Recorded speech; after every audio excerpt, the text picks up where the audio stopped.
Hello friends, welcome to learner classes. हम analysis कर रहे थे क्लास 6 से लेकर 12 तक की एनसीईआरटी में इस वर्णमाल की बुक को 2023 के एडिशन को। तो चलिए शुरू करते हैं। इससे पहले फ्रेंड्स आपसे रिक्वेस्ट है, यदि आप चैनल पर पहली बार हैं तो प्लीज़ चैनल को सब्सक्राइब कर लीजिएगा, वीडियो को लाइक कर दीजिएगा एंड शेयर करिए, और जो भी आपके सजेशन हो उसे कमेंट बॉक्स में ज़रूर बताइएगा।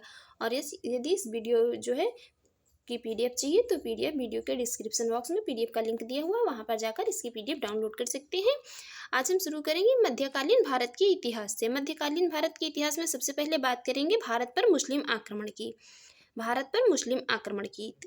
भारत पर आक्रमण करने वाले प्रथम मुस्लिम आक्रमणकारी मूलतः कहाँ के निवासी थे? भारत पर आक्रमण करने वाले प्रथम मुस्लिम आक्रमणकारी निवासी थे मूलतः वो अरब के मूलतः निवासी थे। वर्ष 711 में भारत पर सर्वप्रथम मुस्लिम आक्रमण किसके नेतृत्व में किया गया? ये किया गया उबैदुल्लाह के आक्रमण में। उबैदुल्लाह के आक्रमण में वर्ष 711 में सर्वप्रथम मुस्लिम आक्रमण किया गया भारत पर। वर्ष 712 में मोहम्मद बिन कासिम ने सिंध के राजा दाहिर को पराजित कर थट्टा के समीप स्थित देवल बंदरगाह पर अपने अधिकार में ले लिया था। मोहम्मद बिन कासिम ने सिंध के राजा जो थे उन राजा दाहिर को पराजित करके थट्टा के समीप देवल बंदरगाह था, इसको अपने अधिकार में ले लिया था वर्ष 712 में। सिंध के क्षेत्र में मोहम्मद बिन कासिम ने अंतिम विजय किस नगर पर प्राप्त की? अंतिम विजय प्राप्त की थी मुल्तान स्वर्ण नगरी पर। सिंध के क्षेत्र में मोहम्मद बिन कासिम ने अंतिम विजय मुल्तान स्वर्ण नगरी पर प्राप्त की थी। भारत में जजिया कर लगाने वाला प्रथम शासक कौन था? मोहम्मद बिन कासिम था। जजिया कर लगाने वाला भारत में प्रथम शासक था मोहम्मद बिन कासिम। सिंध क्षेत्र में अरबों द्वारा किसका प्रचलन प्रारंभ किया गया? ऊंट पालन तथा खजूर की खेती का। सिंध में अरबों द्वारा ऊंट पालन तथा खजूर की खेती का प्रचलन किया गया। अरबों के पश्चात भारत में किन विदेशी आक्रमणकारियों का आगमन हुआ? तुर्कों का। अरबों के पश्चात भारत में विदेशी आक्रमणकारी जो थे जिनका आगमन हुआ था वो थे तुर्क। तुर्की में गजनवी वंश की स्थापना किसके द्वारा की गई थी? गजनवी वंश की स्थापना की गई थी अल्पतगीन गजनी के द्वारा। भारत पर प्रथम तुर्की आक्रमण किसके द्वारा किया गया? सुबुक्तगीन गजनी के द्वारा। भारत पर प्रथम तुर्की आक्रमण किया गया था सुबुक्तगीन गजनी के द्वारा। वर्ष 712 में भारत पर सर्वप्रथम सफल मुस्लिम आक्रमण करने वाला कौन था? सर्वप्रथम मुस्लिम पर सफल आक्रमण करने वाला था मोहम्मद बिन कासिम 712 में। सुबुक्तगीन गजनी ने अपने आक्रमण के दौरान पश्चिमोत्तर भारत के किस हिंदू शाही शासक को पराजित किया? वो थे जयपाल। सुबुक्तगीन गजनी ने अपने आक्रमण के दौरान पश्चिमोत्तर भारत के हिंदू शाही शासक थे जयपाल, उनको पराजित कर दिया था। महमूद गजनवी द्वारा वर्ष 1025 में सोमनाथ मंदिर पर किए गए आक्रमण के दौरान गुजरात का शासक कौन था? गुजरात के शासक थे भीम प्रथम। महमूद गजनवी ने वर्ष 225 में सोमनाथ मंदिर पर आक्रमण किया था। इस आक्रमण के दौरान गुजरात के शासक थे वो थे भीम प्रथम। महमूद गजनी ने भारत पर 1027 ईस्वी के मध्य 17 बार आक्रमण किया। इसके आक्रमण का मुख्य उद्देश्य भारत की धन संपदा को लूटना था, ना कि साम्राज्य की स्थापना करना। महमूद गजनवी ने भारत पर 17 बार आक्रमण किया था और उनके इस 17 बार आक्रमण करने का मुख्य उद्देश्य था भारत से धन की लूट। भारत की जो धन और संपदा है उसको लूटना, ना कि जो है भारत में अपने साम्राज्य की स्थापना करना। नेक्स्ट बात करेंगे। नेक्स्ट है महमूद गजनवी के साथ भारत आने वाला प्रसिद्ध इतिहासकार कौन था? प्रसिद्ध इतिहासकार वो थे अलबरूनी। महमूद गजनवी के साथ भारत आने वाले प्रसिद्ध इतिहासकार थे अलबरूनी। अलबरूनी द्वारा किताबुल हिंद, उत्बी द्वारा किताबुल यामिनी तथा फिरदौसी पूर्व का होमर द्वारा शाहनामा पुस्तक की जो है रचना की गई थी। अलबरूनी ने किताबुल हिंद की रचना की, उत्बी ने किताबुल यामिनी की, फिरदौसी ने जिन्हें पूर्व का होमर कहा जाता था शाहनामा की रचना की थी। महमूद गजनवी के पश्चात मोहम्मद गौरी द्वारा भारत पर प्रथम आक्रमण किस वर्ष किया गया? प्रथम आक्रमण किया गया था 1175 में मुल्तान। मोहम्मद गौरी को वर्ष 1178 में अहिलवाड़ा पाटन पर आक्रमण करने के दौरान किसके द्वारा पराजित किया गया था? पराजित किया गया था भीम द्वितीय, जिन्हें मूलराज भी कहा जाता था, भीम द्वितीय के द्वारा। नेक्स्ट बात करेंगे तराइन का प्रथम एवं द्वितीय युद्ध किनके मध्य लड़ा गया था? लड़ा गया था मोहम्मद गौरी तथा पृथ्वीराज तृतीय के मध्य। तराइन का प्रथम एवं द्वितीय युद्ध मोहम्मद गौरी तथा पृथ्वीराज तृतीय के मध्य। अब तराइन की यहाँ पर युद्धों की बात कर लेते हैं। तराइन का प्रथम युद्ध लड़ा गया था 1191 में मोहम्मद गौरी जिसमें पराजित हुए थे। दूसरा हुआ था 1192 में जिसमें मोहम्मद गौरी को विजय प्राप्त हुई थी।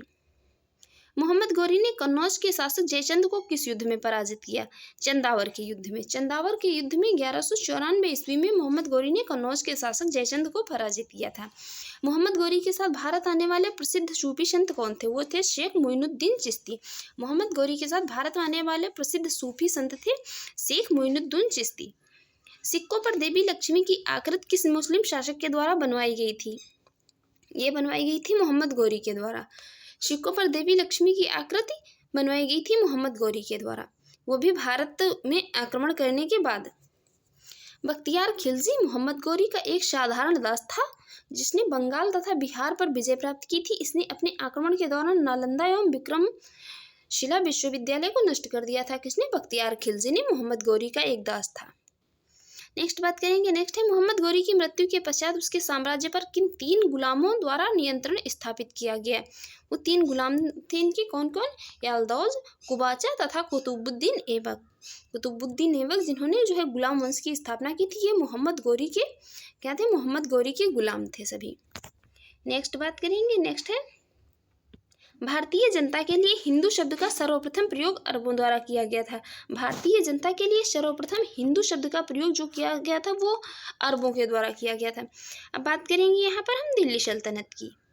दिल्ली सल्तनत का समय रहा था 1200 से 1526 ईस्वी तक। कई बार जो है क्वेश्चन में पूछा जाता है दिल्ली सल्तनत 1200 से 1526 ईस्वी तक। अब यहाँ पर हम पहले बात कर लेते हैं दिल्ली सल्तनत में जो है दिल्ली सल्तनत के समय में कितने राजवंशों ने शासन किया, उनको एक एक करके बात कर लेते हैं। सबसे पहले शासन करने वाला था गुलाम वंश, जिसमें कुल मिलाकर जो है 11 शासक हुए, जिसे जो है इलबरी वंश भी कहा जाता था।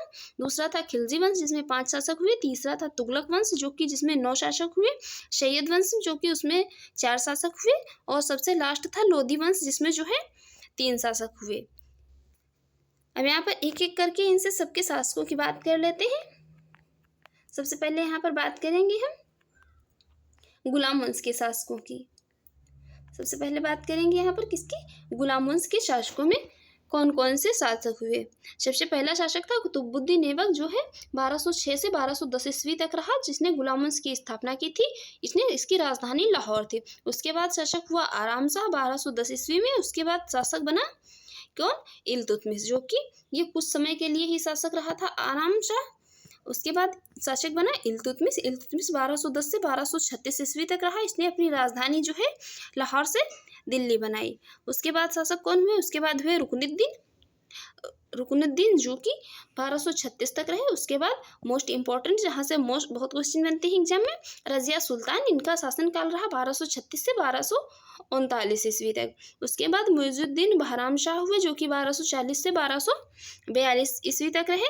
उसके बाद शासक हुए गुलाम वंश के अलाउद्दीन मसूद शाह। अलाउद्दीन मसूद शाह का शासनकाल रहा 1242 से 1246 ईस्वी तक। उसके बाद हुए नसरुद्दीन का समय रहा 1246 से 1265 ईस्वी तक। उसके बाद हुए गयासुद्दीन बलबन जो कि 1265 से 1287 ईस्वी तक रहे शासक इसके। उसके बाद शासक हुए मुइजुद्दीन कैकुअद जो 1287 से 1290 ईस्वी तक रहे। उसके आखिरी शासक हुए शमसुद्दीन क्यूमर्स जो कि 1290 ईस्वी तक रहे। और इससे जो है ये बलबनी राजवंश भी कहा गया। गयासुद्दीन बलबन जब शासक हुए 1265 में, तो उसके बाद ये जो शासक हुए इनका जितने दिन इनका शासन रहा इसे बलबनी राजवंश भी कहा गया। अब बात करेंगे यहाँ पर इसकी खिलजी वंश की। अब बात कर लेते हैं यहाँ पर खिलजी वंश और तुगलक वंश की। खिलजी वंश में मुख्य जो है 5 शासक हुए, जिसमें पहले थे कौन? पहले थे जलालुद्दीन फिरोज खिलजी जो 1290 से लेकर 1296 तक रहे। उसके बाद हुए अलाउद्दीन खिलजी जो कि 1296 से लेकर 1316 ईस्वी तक शासन किया। उसके बाद हुए शिहाबुद्दीन उमर जो कि 1316 ईस्वी में शासन इन्होंने किया, मात्र 35 दिन तक शासन किया। उसके बाद शासन आ गया किसका? कुतुबुद्दीन मुबारक शाह खिलजी का जो कि 1316 से लेकर 1320 ईस्वी तक शासन किया।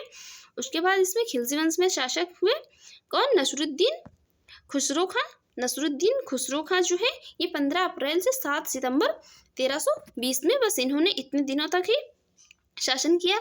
नेक्स्ट बात करेंगे, नेक्स्ट अब है यहाँ पर तुगलक वंश की। नेक्स्ट बात करेंगे तुगलक वंश की। तुगलक वंश में जो है कुल 9 शासक हुए। सबसे पहले जिसने स्थापना की इसकी वो थे गयासुद्दीन तुगलक शाह प्रथम, जो कि 1320 से 1325 ईस्वी तक रहे। उसके बाद हुए मोहम्मद बिन तुगलक 1325 से लेकर 1351 तक शासन किया। उसके बाद फिरोज शाह शासक हुए, फिरोज शाह तुगलक 1351 से लेकर 1388 ईस्वी तक इन्होंने शासन किया। गयासुद्दीन तुगलक शाह द्वितीय जो कि 1388 से 1389 तक शासन किया। उसके बाद शासक हुए कौन? अबू बकर शाह। अबू बकर शाह ने 1389 से लेकर 1390 ईस्वी तक शासन किया। उसके बाद शासक हुए मोहम्मद शाह तृतीय जो कि 1390 से लेकर 94 ईस्वी तक शासन किया इन्होंने तुगलक वंश में। उसके बाद शासक हुए कौन? उसके बाद शासक हुए अलाउद्दीन सिकंदर शाह प्रथम, जिन्होंने जनवरी से लेकर मार्च 1394 ईस्वी में शासन किया। उसके बाद यहाँ पर 2 स्वतंत्र शासक हुए जो कि नसरुद्दीन महमूद शाह जो कि 1394 से लेकर 1413 ईस्वी तक दिल्ली के शासक हुआ, और नुसरत शाह जो थे ये 1394 से लेकर 1398 ईस्वी तक फिरोजाबाद पर इन्होंने शासन किया। अब बात करेंगे यहाँ पर सैयद वंश की। सैयद वंश में 4 शासक हुए। सैयद वंश की स्थापना की थी किसने? सैयद वंश की स्थापना की थी खिज्र खान ने। सैयद वंश की स्थापना की खिज्र खान ने, और कुल 4 शासक हुए। 1414 ईस्वी से लेकर 1421 ईस्वी तक खिज्र खान ने शासन किया। उसके बाद मुबारक शाह ने शासन किया 1421 से लेकर 1434 ईस्वी तक। उसके बाद शासक हुए कौन? मोहम्मद शाह। मोहम्मद शाह ने 1434 ईस्वी से लेकर 1445 ईस्वी तक शासन किया। उसके बाद शासक हुए अलाउद्दीन आलम शाह जो कि 1445 से लेकर 1451 ईस्वी तक शासक हुए। और सबसे जो दिल्ली सल्तनत में सबसे आखिरी वंश था वो था लोदी वंश, जिसमें कुल महत्वपूर्ण जो है 3 शासक हुए। पहले कौन थे? पहले बहलोल लोदी जो कि 1451 से लेकर 1489 ईस्वी तक शासन किया। उसके बाद शासक हुए सिकंदर लोदी जिन्होंने 1489 से लेकर 1517 ईस्वी तक शासन किया। और उसके बाद जो है इब्राहिम लोदी द्वितीय शासक हुए, आखिरी शासक लोदी वंश के, जिन्होंने 1517 से लेकर 1526 ईस्वी तक जो है शासन किया। इसके बाद जो है ये मुस्लिम आक्रमणों ने यहाँ पर मुस्लिम आक्रांताओं ने यहाँ पर आक्रमण कर दिया था। उसके बाद जो है मुस्लिम शासन शुरू हो गया था भारत में। दिल्ली में यहाँ पर बात कर लेते हैं दिल्ली सल्तनत के वास्तविक संस्थापक की। इल्तुतमिश जो है गुलाम वंश की स्थापना तो सबसे पहले कुतुबुद्दीन ऐबक ने की थी, किंतु जो है इल्तुतमिश दिल्ली सल्तनत का वास्तविक संस्थापक कहा जाता है। दिल्ली सल्तनत के वास्तविक संस्थापक की बात करें तो वो इल्तुतमिश कहा जाता है। इसका शासनकाल 1210 से लेकर 1236 ईस्वी तक रहा था। इल्तुतमिश ने दिल्ली सल्तनत का स्थायित्व बना रहे इसके लिए उसने अनेक कार्य किए, जैसे तुर्कान चहलगामी का गठन किया, विरोधियों का दमन किया, नवीन प्रकार के सिक्कों का प्रारंभ किया। किसने? इल्तुतमिश ने सुल्तान आजम की उपाधि धारण की। यह दिल्ली को राजधानी बनाने वाला प्रथम शासक था। इसके पहले राजधानी लाहौर थी। नेक्स्ट बात करेंगे यहाँ पर दिल्ली पर शासन करने वाले कुतुबुद्दीन ऐबक ने इल्तुतमिश जो था ये भी गुलाम ही था, इसलिए इसका नाम जो है, इसके शासक जो अधिकतर गुलाम वंश के शासक थे वो किसी न किसी के गुलाम थे, इसलिए जो है इसका नाम गुलाम वंश रखा गया था। दिल्ली पर शासन करने वाले कुतुबुद्दीन ऐबक ने कुतुबी इल्तुतमिश ने शमसी व बलबनी वंश की स्थापना की थी। नेक्स्ट बात करेंगे यहाँ पर अब गुलाम वंश की। गुलाम वंश जो जिसका समय काल रहा था 1206 से लेकर 1290 ईस्वी तक। गुलाम वंश की स्थापना किसके द्वारा की गई थी? गुलाम वंश की स्थापना की गई थी कुतुबुद्दीन ऐबक के द्वारा। कुतुबुद्दीन ऐबक के द्वारा गुलाम वंश की स्थापना की गई थी। 25 जून 1206 कुतुबुद्दीन का राज्याभिषेक किस स्थान पर किया गया? 25 जून 1206 ईस्वी को कुतुबुद्दीन ऐबक का राज्याभिषेक किया गया लाहौर में। कुतुबुद्दीन ऐबक जो था तो इसने जो है कभी खुद को सुल्तान की उपाधि नहीं दी थी। कुतुबुद्दीन ऐबक ने अपने साम्राज्य की राजधानी किसे घोषित किया? अपने साम्राज्य की राजधानी घोषित किया था किसे? लाहौर को। भारत में तुर्की राज्य का संस्थापक कुतुबुद्दीन ऐबक को माना जाता है। कुतुबुद्दीन ऐबक ने कभी सुल्तान की उपाधि धारण नहीं की थी, इसने केवल मलिक और सिपाह सालार का पद धारण किया था। इसने कभी खुद को सुल्तान की उपाधि धारण नहीं की थी। इसका रीजन ये था कि वो जो है एक गुलाम था मोहम्मद गौरी का। कुतुबुद्दीन ऐबक को उदारता तथा अत्यधिक दान देने के लिए कौन सी उपाधि दी जाती थी? उपाधि दी जाती थी लाख बख्श की। कुतुबुद्दीन ऐबक की उदारता तथा अत्यधिक दान देने के कारण इसे लाख बख्श भी कहा जाता था। अत्यंत सुरीली आवाज में कुरान पढ़ने के कारण ऐबक को किस उपाधि से नवाजा गया था? कुरान खां के नाम से कुरान खां कहा जाता था कुतुबुद्दीन ऐबक को। भारत की प्रथम मस्जिद कुव्वत उल इस्लाम की स्थापना किसके द्वारा करवाई गई थी? करवाई गई थी कुतुबुद्दीन ऐबक के द्वारा। कुतुबुद्दीन ऐबक ने सूफी संत ख्वाजा कुतुबुद्दीन बख्तियार काकी के नाम पर कुतुब मीनार का निर्माण प्रारंभ करवाया था। कुतुब मीनार का निर्माण प्रारंभ करवाया था किसने? कुतुबुद्दीन ऐबक ने। कुतुबुद्दीन ऐबक की मृत्यु कब हुई थी? कुतुबुद्दीन ऐबक की मृत्यु वर्ष 1210 में हुई थी, चौगान के समय, घोड़े से गिर जाने के समय। एक खेल होता है चौगान, उसको खेलते समय घोड़े से गिर गया था, के पश्चात इनकी मृत्यु हो गई थी कुतुबुद्दीन ऐबक की। कुतुबुद्दीन ऐबक की मृत्यु के पश्चात उसके पुत्र आराम शाह को अपदस्थ कर गुलाम वंश का अगला शासक कौन बना? गुलाम वंश का अगला शासक कौन बना? इल्तुतमिश। कुतुबुद्दीन ऐबक का पुत्र था आराम शाह, तो इसको जो है अपदस्थ करके गुलाम वंश का अगला शासक बनाया था इल्तुतमिश, जो कि कुतुबुद्दीन ऐबक का दामाद था। इसने जो है इल्तुतमिश जो थे कुतुबुद्दीन ऐबक के दामाद, इसने इसके पुत्र आराम शाह से कहा, भाई साहब अब जो है आराम करिए और सत्ता तो जो है हम चलाएंगे। नेक्स्ट है, इल्तुतमिश सुल्तान बनने से पूर्व किस प्रांत का सूबेदार था? वो सूबेदार था कहाँ का? बदायूं का। दिल्ली सल्तनत का वास्तविक संस्थापक किसे माना जाता है? संस्थापक माना जाता है इल्तुतमिश को। इल्तुतमिश दिल्ली सल्तनत का प्रथम सुल्तान था जिसने दिल्ली को अपनी राजधानी बनाई तथा बगदाद के खलीफा से सुल्तान की उपाधि प्राप्त की। इल्तुतमिश दिल्ली सल्तनत का प्रथम सुल्तान था जिसने दिल्ली को अपनी राजधानी बनाया तथा बगदाद के खलीफा से सुल्तान की उपाधि प्राप्त की। इल्तुतमिश ने 40 योग्य तुर्क गुलामों को मिलाकर किस दल का गठन किया? तुर्कान चहलगानी का, जिसे चालीसा दल भी कहा जाता है। जिसे क्या कहा जाता है? चालीसा दल। नेक्स्ट बात करेंगे, नेक्स्ट है यहाँ पर मंगोल आक्रमणकारी चंगेज खां भारत की उत्तर पश्चिम सीमा पर किसके शासनकाल में आए थे? ये आए थे किसके? इल्तुतमिश के शासनकाल में। इल्तुतमिश ने भारत में एकता व्यवस्था प्रारंभ की। एकता एक अरबी शब्द है जिसका अर्थ है भूमि, भूमि को लेने वाले कहलाते हैं कौन? इक्तादार। एकता व्यवस्था संबंधित है इल्तुतमिश ने प्रारंभ की थी। वर्ष 1236 में दिल्ली सल्तनत की गद्दी पर बैठने वाली प्रथम व अंतिम मुस्लिम महिला शासिका कौन थी? मोस्ट इंपॉर्टेंट है, वो थी कौन? रजिया सुल्तान। रजिया सुल्तान। रजिया के सुल्तान बनने के पश्चात गुलाम याकूत को किस पद पर नियुक्त किया गया? अमीर-ए-आखुर के पद पर। अमीर-ए-आखुर के पद पर। रजिया सुल्तान के विद्रोही अमीरों ने रजिया की हत्या करवाकर किसे दिल्ली सल्तनत की गद्दी पर बैठाया? किसे बैठाया? वो बैठाया था बहराम शाह को। रजिया सुल्तान के जो विद्रोही अमीर थे, इन्होंने रजिया की हत्या करवाकर दिल्ली सल्तनत की गद्दी पर बहराम शाह को बैठाया था। बहराम शाह के कार्यकाल में नायाब मुमालिकत पद का सृजन किया गया जिसमें संपूर्ण अधिकार निहित होते थे। इस पद पर सर्वप्रथम एतगीन को नियुक्त किया गया था। दिल्ली सल्तनत के किस शासक ने बलबन को नायब मुमालिकत पद पर नियुक्त किया? किसने? नसरुद्दीन महमूद ने। बलबन को उलूग खां की उपाधि किसने प्रदान की? नसरुद्दीन महमूद ने। बलबन को उलूग खां की उपाधि प्रदान की नसरुद्दीन महमूद ने। दिल्ली का सुल्तान बनने के पश्चात तुर्कान चहलगानी को किसने समाप्त कर दिया? ये समाप्त किया था किसने? बलबन ने। अपने विरोधियों के प्रति कठोर लौह एवं रक्त की नीति का पालन करने वाला सुल्तान कौन था? वो था बलबन।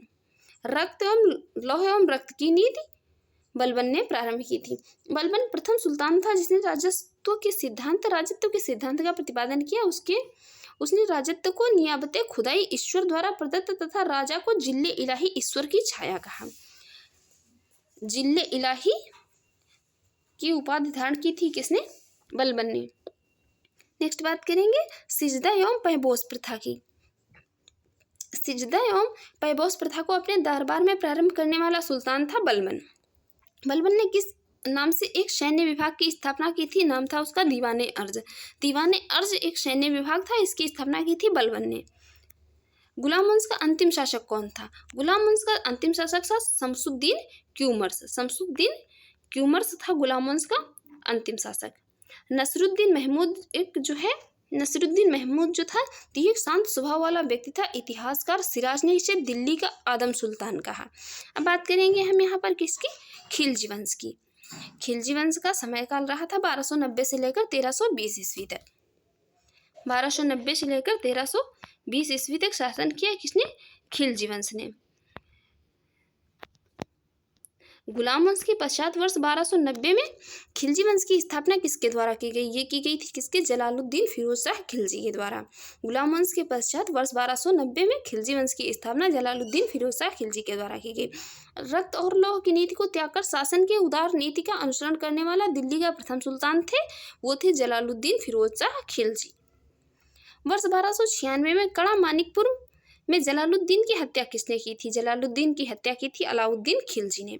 अलाउद्दीन खिलजी के बचपन का नाम क्या था? यह था अली गुरशस्प। अलाउद्दीन खिलजी के बचपन का नाम। जलालुद्दीन की हत्या के पश्चात अलाउद्दीन खिलजी ने अपना राज्याभिषेक कहाँ करवाया? करवाया था बलबन के लाल महल में। बलबन के लाल महल में अलाउद्दीन खिलजी ने अपना राज्याभिषेक करवाया। अलाउद्दीन एक साम्राज्यवादी शासक था।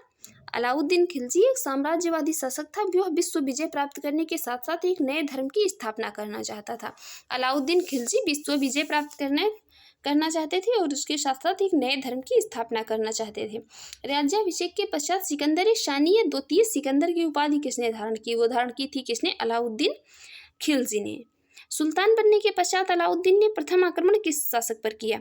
प्रथम आक्रमण किया था सुल्तान बनने के पश्चात रायगढ़ गुजरात के शासक पर अलाउद्दीन खिलजी ने। अलाउद्दीन का सेनापति मलिक गाफूर गुजरात विजय के दौरान नुसरत खान द्वारा 1000 दिनार में खरीदा गया था, उसलिए हजार दिनारी भी कहा जाता था उसे। किसे? मलिक गाफूर को। अलाउद्दीन का सेनापति था। वर्ष 1303 में अलाउद्दीन के द्वारा चित्तौड़ पर आक्रमण के समय वहां का शासक कौन था? वहां के शासक थे कौन? राणा रतन सिंह। वर्ष 1303 में अलाउद्दीन के द्वारा चित्तौड़ पर आक्रमण किया गया। वहां के शासक थे उस समय राणा रतन, इनकी रानी थी कौन? रानी पद्मिनी, जो है इनसे संबंधित एक बुक है जिसे कहते हैं पद्मावत, जिसका नाम है मोस्ट इंटरेस्टिंग है। नेक्स्ट बात करेंगे विंध्याचल पर्वत श्रेणी को पार कर दक्षिण भारत पर आक्रमण करने वाला दिल्ली सल्तनत का प्रथम सुल्तान कौन था? वो था अलाउद्दीन खिलजी।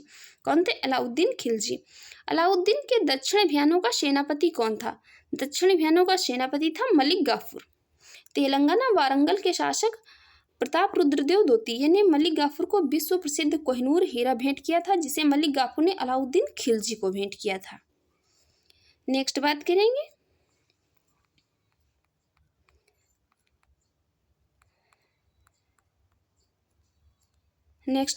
नेक्स्ट है अलाउद्दीन खिलजी के दक्षिण भारत अभियान। अलाउद्दीन खिलजी के दक्षिण भारत अभियानों की बात कर लेते हैं, जिसमें सबसे पहला था राज्य था कौन? देवगिरी, जिसके शासक थे रामचंद्र देव। अभियान का नेतृत्व किसने किया था? मलिक गाफूर ने, वर्ष 1307 ईस्वी में। अगला था वारंगल, जिसके शासक थे कौन? प्रताप रुद्रदेव। मलिक गाफूर ने नेतृत्व किया 1309 ईस्वी में। द्वार समुद्र, जो कि वहां के शासक थे वीर बल्लाल तृतीय। मलिक गाफूर ने इसका नेतृत्व किया इस अभियान का। ये सभी दक्षिण भारत अभियान थे किसके? अलाउद्दीन खिलजी के। और 1310 ईस्वी में नेक्स्ट था जो कि पांडे, वहां के शासक थे कौन? वीर पांडे, और मलिक गाफूर ने ही इसका भी नेतृत्व किया था, और 1311 ईस्वी में। नेक्स्ट बात करेंगे यहाँ पर मलिक गाफूर द्वारा सर्वप्रथम किस दक्षिण भारतीय राज्य पर आक्रमण किया गया? तो वो था कौन? देवगिरी। दिल्ली सल्तनत का वह कौन सुल्तान था जिसने नगद वेतन के साथ स्थायी सेना का संगठन किया था? वो कौन थे? अलाउद्दीन खिलजी। अलाउद्दीन द्वारा सेना में भ्रष्टाचार रोकने के लिए कौन सी योजना अपनाई गई थी? योजना अपनाई गई थी घोड़ों को दागने की प्रथा तथा हुलिया प्रथा। घोड़ों को दागने की प्रथा अपनाई गई थी ताकि जो है उन्हीं घोड़ों का दोबारा इस्तेमाल नहीं किया जा सके। चराई कर तथा गृह कर, घरी चरी कर जिसे कहा जाता था, लगाने वाला प्रथम सुल्तान कौन था? वो था अलाउद्दीन खिलजी। सर्वाधिक मंगोल आक्रमण किसके शासनकाल में हुए थे? अलाउद्दीन खिलजी के शासनकाल में। दिल्ली सल्तनत का प्रथम सुल्तान कौन था जिसने स्वयं को खलीफा घोषित किया था? मुबारक शाह खिलजी ने स्वयं को खलीफा घोषित किया था। घोड़े के नाल के आकार की मेहराब का प्रयोग सर्वप्रथम कहाँ किया गया था? ये किया गया था कहाँ? अलाई दरवाजा, दिल्ली में। अलाउद्दीन द्वारा सैनिकों को सस्ते मूल्यों पर वस्तुओं का प्रदान करने के लिए बाजार नियंत्रण की नीति अपनाई गई थी। अलाउद्दीन ने सैनिकों को सस्ते मूल्यों पर वस्तुओं को प्रदान करने के लिए बाजार नियंत्रण की नीति अपनाई थी। अलाउद्दीन के बाजार नियंत्रण अधिकारी कौन कौन थे? वो थे कौन? विभाग था वरीद मंडी, जिसके अधिकारी थे कौन? अधिकारी थे बाजार निरीक्षक। नेक्स्ट थे शहनाया मंडी, जिसके अधिकारी थे बाजार अधीक्षक। और दीवान रियासत, इसके अधिकारी थे कौन? बाजार नियंत्रक। और मनहयान, इसके अधिकारी थे कौन? गुप्तचर। नेक्स्ट बात करेंगे यहाँ पर पद्मावत। जो कि पद्मावत बुक जो कि बहुत ही इंटरेस्टेड है। मोहम्मद जायसी ने इसकी रचना की है। रचनाकार हैं मोहम्मद जायसी के अनुसार अलाउद्दीन ने रानी पद्मिनी की सुंदरता से प्रभावित होकर चित्तौड़ पर आक्रमण किया था। नेक्स्ट बात करेंगे यहाँ पर अब हम तुगलक वंश की। तुगलक वंश जिसका शासन रहा था 1320 से लेकर 1414 ईस्वी तक। तुगलक वंश सबसे पहले बात करेंगे यहाँ पर 1320 ईस्वी में तुगलक वंश की स्थापना किसके द्वारा की गई। तुगलक वंश की स्थापना की गई थी गयासुद्दीन मोहम्मद तुगलक, जिन्हें कि गजी मलिक भी कहा जाता था। गयासुद्दीन मोहम्मद तुगलक को गाजी मलिक की उपाधि प्रदान थी। सल्तनत काल में नहरों का निर्माण तथा डाक व्यवस्था का आरंभ करने वाला प्रथम सुल्तान था, वो था गयासुद्दीन। नेक्स्ट है कि सूफी संत के साथ गयासुद्दीन तुगलक के संबंध अच्छे नहीं थे, वो थे निजामुद्दीन औलिया। निजामुद्दीन औलिया सूफी संत थे, इनके साथ गयासुद्दीन तुगलक के संबंध अच्छे नहीं थे। नेक्स्ट बात करेंगे बंगाल अभियान की। बंगाल अभियान से लौटते समय गयासुद्दीन तुगलक ने आदेश दिया था कि उसके दिल्ली पहुंचने से पहले ही औलिया दिल्ली छोड़ दे। इसी संदर्भ में निजामुद्दीन औलिया ने सुल्तान के विषय में कहा था कि दिल्ली अभी दूर है, हनूज दिल्ली दूर अस्त। ऐसा कहा था किसने? निजामुद्दीन औलिया ने। दिल्ली सल्तनत का सर्वाधिक विद्वान सुल्तान कौन था? वो था मोहम्मद बिन तुगलक। मोहम्मद बिन तुगलक जो था वो दिल्ली सल्तनत का सर्वाधिक विद्वान था। मोहम्मद बिन तुगलक के प्रमुख कार्यों की बात कर लेते हैं। मोहम्मद बिन तुगलक के प्रमुख कार्य थे, सबसे पहला कार्य था राजधानी परिवर्तन, जो कि 1327 में किया गया। तुगलक ने देवगिरी का नाम दौलताबाद रखकर उसे सल्तनत की राजधानी बनाया। यह योजना असफल रही। 1335 ईस्वी में उसने पुनः दिल्ली को राजधानी बनाया। नेक्स्ट है दोआब में कर वृद्धि। दोआब में कर वृद्धि में जो ये भी योजना भी असफल रही, क्योंकि 1327 से 28 ईस्वी में उस समय वहां अकाल पड़ जाने के कारण जनता कर नहीं दे सकी थी। नेक्स्ट सांकेतिक मुद्रा का प्रचलन। मोहम्मद बिन तुगलक MBT ने क्या था? सांकेतिक मुद्रा का प्रचलन 1330 ईस्वी में। चांदी की कमी का सामना करने के कारण सांकेतिक मुद्रा का प्रचलन किया गया, किंतु जो है नियंत्रण के अभाव में यह योजना भी असफल रही। नेक्स्ट है खुरासान अभियान, जो कि 1336 से 1337 ईस्वी में प्रारंभ किया गया। खुरासान पर विजय प्राप्त के लिए तुगलक ने 3,70,000 सैनिकों का गठन करके उन्हें 1 वर्ष का अग्रिम वेतन प्रदान किया था। नेक्स्ट है कराचिल अभियान ये 1337 ईस्वी से 1338 ईस्वी के दौरान किया गया। तुगलक ने खुसरो मलिक के नेतृत्व में 1 लाख सैनिकों को भेजा, किंतु मौसमी दशा खराब होने के कारण क्या है यह योजना भी असफल रही कराचिल अभियान की। नेक्स्ट बात करेंगे। नेक्स्ट है कृषि के विकास हेतु अमीर कोही नामक नया विभाग किस सुल्तान द्वारा प्रारंभ किया गया? ये प्रारंभ किया गया था किसके द्वारा? मोहम्मद बिन तुगलक के द्वारा। अमीर कोही कृषि विभाग था। कृषि विभाग के विकास हेतु प्रारंभ किया गया था मोहम्मद बिन तुगलक के द्वारा। भारत में सर्वप्रथम सांकेतिक मुद्रा मोहम्मद बिन तुगलक ने प्रचलन किया। मोरक्को निवासी इब्न बतूता किसके शासनकाल में भारत आया था? भारत आया था मोहम्मद बिन तुगलक के शासनकाल में 1333 ईस्वी में। रेहला नामक पुस्तक के रचनाकार कौन है? Ibn Battuta. रेहला नामक पुस्तक के रचनाकार है इब्न बतूता। नेक्स्ट बात करेंगे। नेक्स्ट मोहम्मद बिन तुगलक के काल में ही सल्तनत से विद्रोह कर 1336 ईस्वी में हरिहर एवं बुक्का ने विजयनगर तथा 1347 ईस्वी में हसन गंगू ने बहमनी साम्राज्य की स्थापना की थी।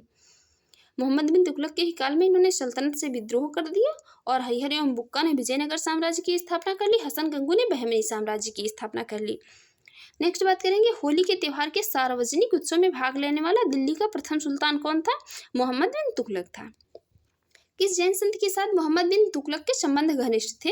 जिन प्रभा सूरी के साथ। जिन प्रभा सूरी जैन संत थे, इनके साथ मोहम्मद बिन तुगलक के संबंध घनिष्ठ थे। नेक्स्ट बात करेंगे। मोहम्मद बिन तुगलक की मृत्यु किस अभियान के दौरान हुई थी? सिंध अभियान के दौरान 1391 ईस्वी में। सर्वप्रथम लोक निर्माण विभाग की स्थापना की थी फिरोज शाह तुगलक ने। लोक निर्माण विभाग की स्थापना फिरोज शाह तुगलक ने। टोपरा तथा मेरठ से 2 अशोक स्तंभ लेख किस शासक द्वारा दिल्ली लाए गए थे? लाए गए थे फिरोज शाह तुगलक के द्वारा। टोपरा तथा मेरठ से 2 अशोक स्तंभ लाए गए थे दिल्ली फिरोज शाह तुगलक के द्वारा। सबसे अधिक गुलाम किस सुल्तान के दरबार में थे? फिरोज शाह तुगलक। ये जो है गुलामों का शौकीन था, इसके दरबार में सबसे अधिक गुलाम थे। ब्राह्मणों पर जजिया कर लगाने वाला प्रथम मुस्लिम शासक कौन था? फिरोज शाह तुगलक थे। प्रथम मुस्लिम शासक थे फिरोज शाह तुगलक, ब्राह्मणों पर जजिया कर लगाने वाले। हाकिस चर्ब नामक सिंचाई कर लगाने वाला दिल्ली का प्रथम सुल्तान कौन था? वो था फिरोज शाह तुगलक। फिरोज शाह के काल में स्थापित विभागों की बात कर लेते हैं। पहला था दीवान ए बंदगान जो कि दासों की देखरेख के लिए था, दीवान ए इस्तिहाक जो कि पेंशन देने के लिए था, और दीवान ए खैरात जो असहाय लोगों की मदद के लिए था।